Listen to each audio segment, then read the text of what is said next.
Hey everyone, and welcome to Popcorn and Ponder. Today, we're talking about the ending of Attack on Titan, one of the most popular and critically acclaimed anime series of all time.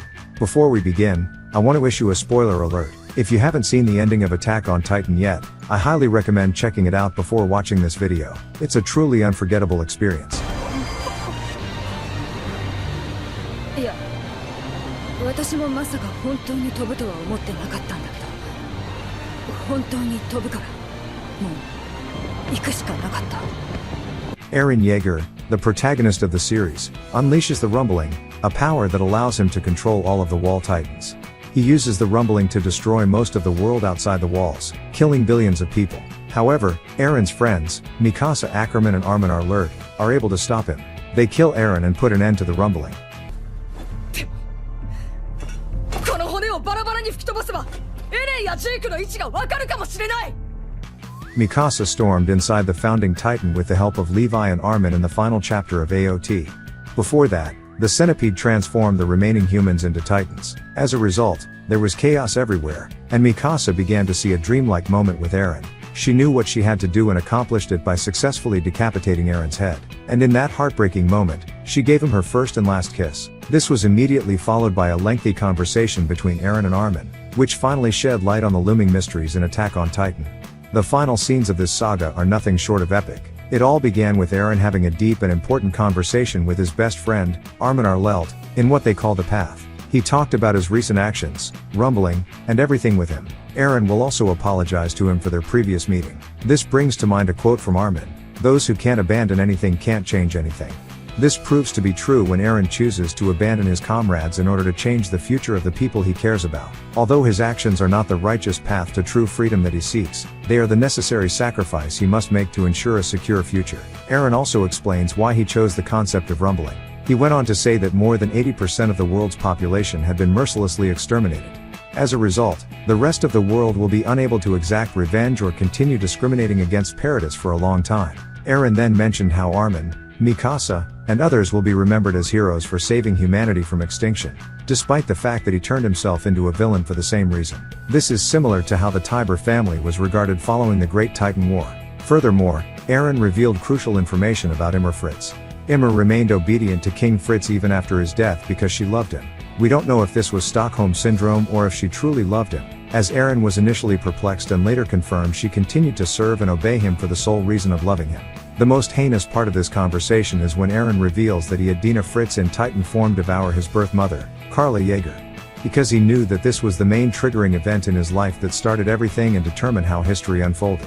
He then began to have a nervous breakdown and revealed his true feelings for Mikasa. This confession to Armin allowed us to see his true self behind the devil mask he has been wearing all the time. Eren admitted that he prefers to live with Mikasa and his friends rather than die.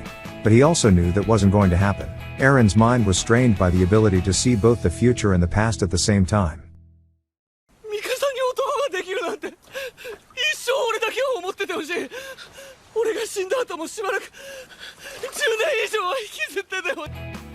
Eren's death at the hands of Mikasa was an unalterable fate. Eren revealed it to Armin during their conversation. Everyone had assumed that Eren would be the one to set Ymir free. But he revealed that Ymir Fritz had been waiting for someone to come and free her from the bonds of love for a long time, and that person was not him. Mikasa was later identified as the individual. We were left wondering why Mikasa, like Eren, was chosen, but there is no information on why Ymir chose Mikasa herself. Everything in history happened exactly as it should have so that Mikasa could finally free Ymir.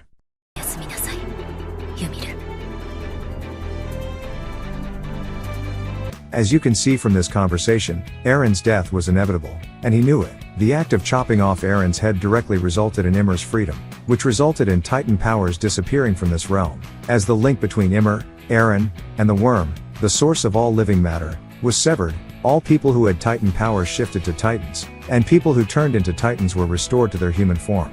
Mikasa has a final conversation with Ymir to mark its significance and bid farewell.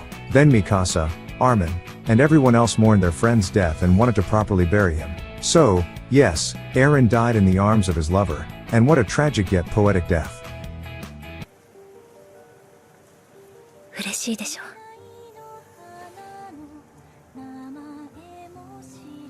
In the aftermath of the rumbling, the world is left in ruins. However, the remaining humans are able to rebuild and start a new life. The ending of Attack on Titan is a complex and ambiguous one. It can be interpreted in many different ways. One interpretation is that the ending is a cautionary tale about the dangers of revenge and violence. Eren's actions show that revenge is a cycle that never ends, and that violence only leads to more violence. Another interpretation is that the ending is a message of hope. Even after the world has been ravaged by war and destruction, the remaining humans are able to rebuild and start a new life. This shows that the human spirit is resilient and that hope always remains. The ending of Attack on Titan is a thought-provoking and emotionally resonant one. It is a fitting conclusion to one of the greatest anime series of all time. Be sure to subscribe to our channel, like the video and share it with your friends. Also, don't forget to share your thoughts on the final episode of Attack on Titan.